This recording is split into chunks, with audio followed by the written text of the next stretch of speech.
আসসালামু আলাইকুম, আশা আপনার সবাই ভালো আছেন। অনেকেই শুধু সাধনা চায়, খালি সাধনা চায়, সেই জন্য করে আজকে সাধনা দিতেছি। আমার 3টা চ্যানেলের ভিতরে 3 রকমের সাধনা দিতেছি, আপনারা দেখে আসতে পারেন। তো আমি এখানে দিতেছি মাসান সাধনা, তামসিক সাধনা। এটার ভিতরে ক্ষতির দিক আছে, তাই একটু সাবধানের সহিত কাজটা করবেন। তো এই সাধনাটা করতে গেলে পূর্ণাঙ্গ নিয়মকানুন এবং মন্ত্র আদি আপনারা শুনুন, আমি বলতেছি। এটা পূর্ণাঙ্গই হচ্ছে হিন্দু শাস্ত্রের সাধনা। যদি পারেন তো করবেন, না হলে করার দরকার নেই। শুধু শুধু নিজের বিপদ ডেকে নিয়ে আসবেন না। এই সাধনার কিছু নিয়মকানুন আছে, যেটা প্রধান এবং মেন।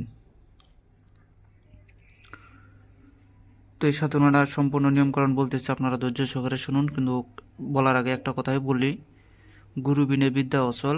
হ্যাঁ, ভক্তিতেই মুক্তি আছে। যার সাহস আছে তার সিদ্ধি আছে। তো সাধনার এই কথাগুলো হচ্ছে প্রধান। মানতে পারলে অনেক কিছু, না মানলে কিছুই না ভাই। তো শুনেন, যার গুরু নয় তার গুরু শয়তান। আর শয়তান কখনো চায় না যে আপনাকে ভালো কাজটা করার জন্য বা আপনি সঠিক পন্থায় কোনো কিছু অর্জন করেন। শয়তান চাপে আপনাকে ধোকার মধ্যে ফেলানোর জন্য, খুঁটিনাটি কিছু একটা বিষয় ভুল করাইয়া দেওয়ার জন্য। তাই গুরুর পরামর্শ নিয়ে সাধনা করবেন, অবশ্যই সিদ্ধি লাভ করবেন। গুরুর পরামর্শ ছাড়া যদি সাধনা করেন, হিতে বিপরীত হয়। আর বিশেষ করে যার সাধনা যে দিচ্ছে, হ্যাঁ, তার কাছ থেকে অনুমতিটা হচ্ছে প্রধান বিষয়। কেননা তার কাছে যেহেতু সাধনা আছে, সে সাধনা সম্পর্কে ভালো জানে। আর একটা নিয়ম আছে, সেই নিয়মটা যদি কেউ মানে তাহলে সে অল্পতেই অনেক বড় সাধক হইতে পারে। সেটা হচ্ছে কিভাবে আমি বলে দিই। সেটা হচ্ছে, যারা কালী সাধক আছে, আপনি তার কাছ থেকে কালী সাধনা শিখেন এবং তার কাছ থেকে কালীর বিষয়ে জানেন, অবশ্যই সাধনায় অল্পতেই উপরে উঠতে পারবেন। আপনি যদি কালী সাধন করতে চান, তাহলে কালী সাধক যে ব্যক্তি আছে তার কাছ থেকে অনুমতি নিয়ে আপনাকে সাধন করতে হয়। এটা হচ্ছে প্রধান নিয়ম।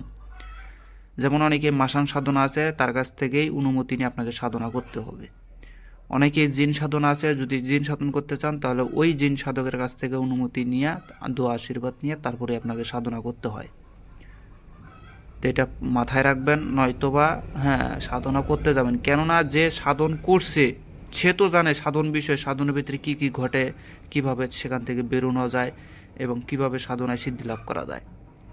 সাপোজ উদাহরণস্বরূপ যদি বুঝাই যে আমি হচ্ছে একজন কালী সাধক। তো এখন আমি যে কালী সাধক, আমি যে কালী সাধনা করছি, যে যে যে কর্ম করে সে কর্মের পারদর্শী। আমি যদি সাধনা করে থাকি কালী সাধনা, তাহলে অবশ্যই আমি কালী সাধনা বিষয়ে ভালো জানি। তো আমার কাছ থেকে যারা শিক্ষা নেবে বা যারা আসবে বসবে, একমাত্র একমাত্র তারাই আমার এই কালী সাধনার বিষয়ে পূর্ণাঙ্গ জ্ঞান অর্জন করতে পারবে। তারাও তখন কালী সাধনা করতে পারবে।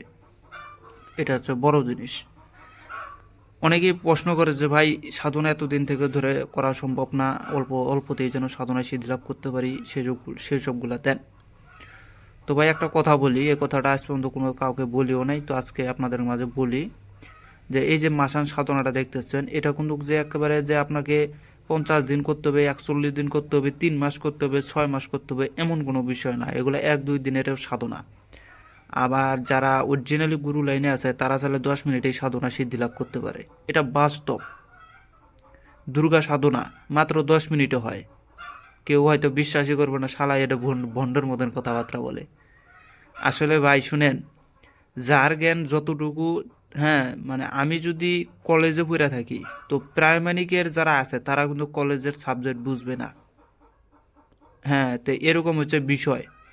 আমি যে বললাম যে 10 মিনিটে 5 মিনিটেও সাধনা হয়, তো আপনাকে তখন বুঝে নিতে হবে যে তার জ্ঞান অনুযায়ী যদি আমি উপরে যাইতে পারি, তার জ্ঞানের লেভেলে যদি যাইতে পারি, তবে তার কথাটা আমি বুঝতে পারবো।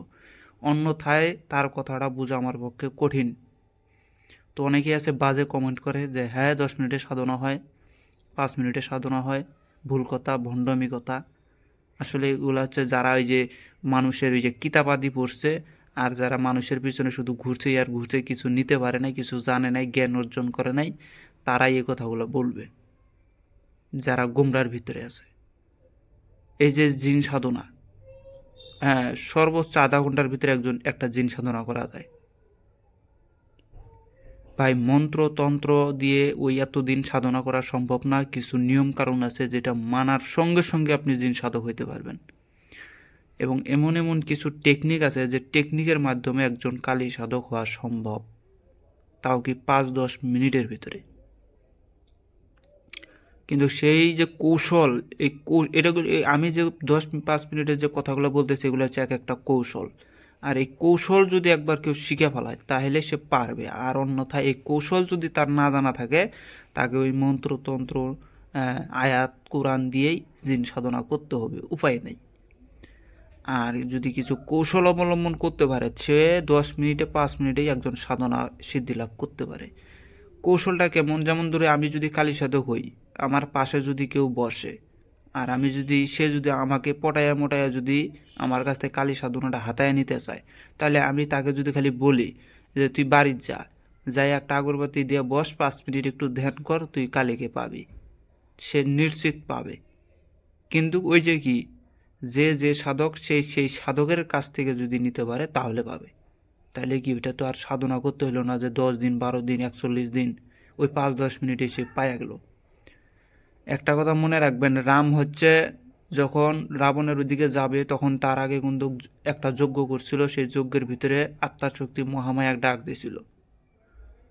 হ্যাঁ, তো যে রাম সীতাকে পাইছে সে আত্মাশক্তি মহামায়া শিব যেগুলাই থাক সেগুলোকেও পাইছে। উদাহরণস্বরূপ যদি বুঝাইতে যাই আমাদের মুসলমান শাস্ত্রে, তাহলে প্রধান হচ্ছে আমার আল্লাহ। আল্লাহকে পাইতে গেলে আল্লাহ বলে যে আমাকে যদি পাইতে চাও আমার নবীকে ভালোবাসো। এখন নবীকে যে পাইছে সে তো আল্লাহ, নবীর কাছে নবীকে যদি ভালোবাসতে চান তাহলে আবার নবী যে বলতেছে যদি আমাকে পাইতে চাও তাহলে মাওলা আলীকে বুঝো। এখন মাওলা আলীর কাছে গেলে মাওলা আলী কয় আমাকে যদি পাইতে চাও, হ্যাঁ, তে বড় পীরকে ভোজো।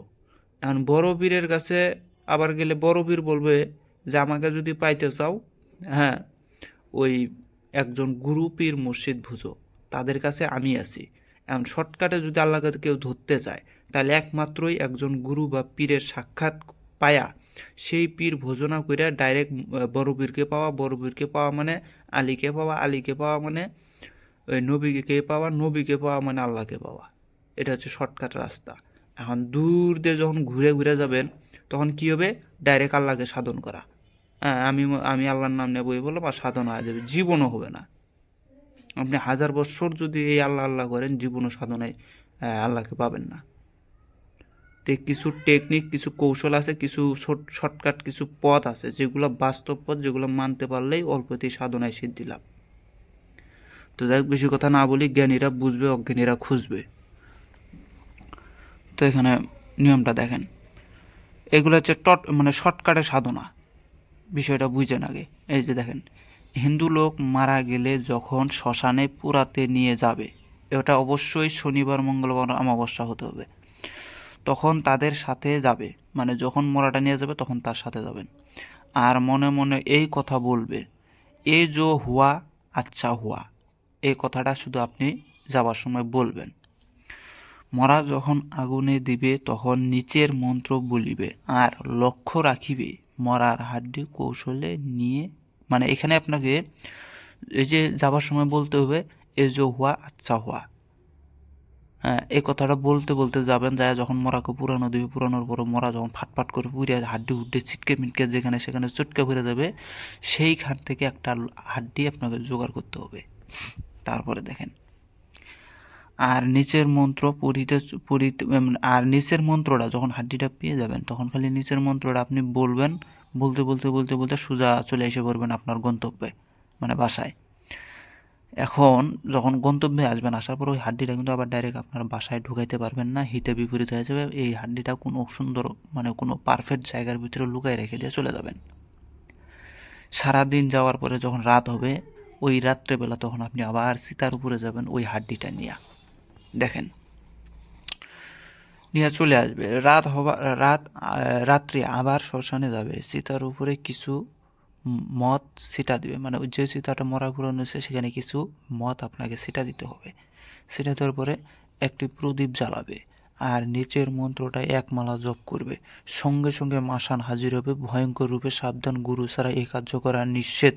তাহলে এখন বুঝেন ভাই, এটা কি কোনো 10 দিনের 5 দিনের সাধনা, এটা কি 41 দিনের সাধনা, 6 মাসের সাধনা নয়। এগুলো হচ্ছে কিছু টেকনিক আছে, টেকনিকটা যদি অবলম্বন করতে পারে সে 10-5 মিনিটেই একটা সাধনা কভার করতে পারে।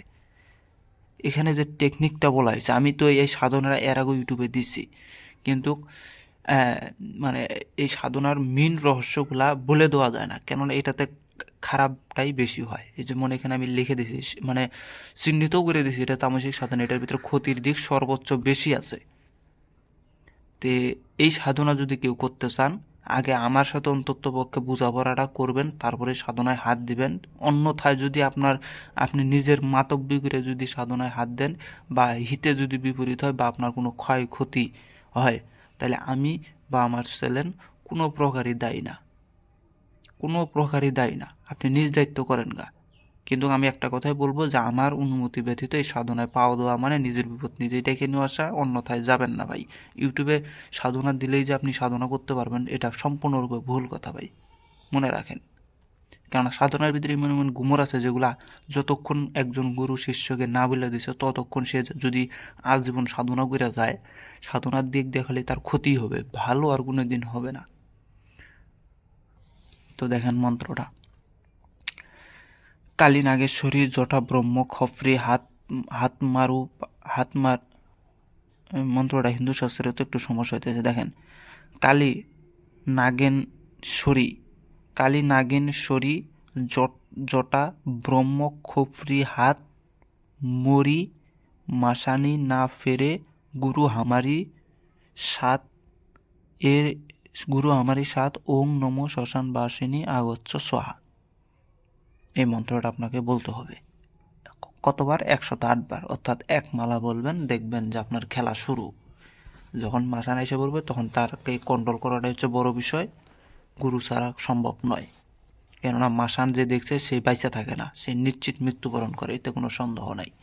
কেননা মাসান যে ভয়ঙ্কর রূপ ধারে, অন্যান্য যত কিছুই থাক তাদেরকে তাও করা যায়, কিন্তু মাসানের রূপ দেখলে মানুষ নিশ্চিত মারা যায়। তো এটা হচ্ছে সেই মাসানি বিদ্যা দিলাম। তো এই সাধনাটা নিজ দায়িত্ব করবেন যদি কেউ করতে চান, অন্যথায় যারা ক্ষতি চান না তারাই একমাত্র আমার সাথে যোগাযোগ করবেন। যদি আমার মনে চায় অনুমতি দেবো, মনে না চাইলে দিব না। আর বিশেষ করে অনুমতি তারাই পাই যারা আমার শিষ্য সাধকরা হবে বা হয়েছে, যারা এমন অনুসরণকারী, একমাত্র তারাই এগুলো কথার অনুমতি দেব। একটা কথা মনে রাখবেন, নেতাগিরি করে কেউ কখনো সাধনা যাবেন না। যে শিষ্য সাধনার যখন পারফেক্ট হয়ে যায়, যে গুরু যখন মনে করে যে আমার এই শিষ্যটা এবার সাধনার যোগ্য হয়েছে, তখন গুরু নিজের ইচ্ছা বলে দেবে যে হ্যাঁ তুমি এবার এই সাধনাটা করো। তার সাধনা কখনো বৃথা যাবে না। আর যে নিজে মাতব্বরি করে গুরুর কথা না মান্য করে হাউকাই সাধনা বসে বললো, হ্যার দ্বারাই ক্ষতি। ভিডিওটা ভালো লাগলে লাইক কমেন্ট শেয়ার করে পাশে থাকবেন। ধন্যবাদ।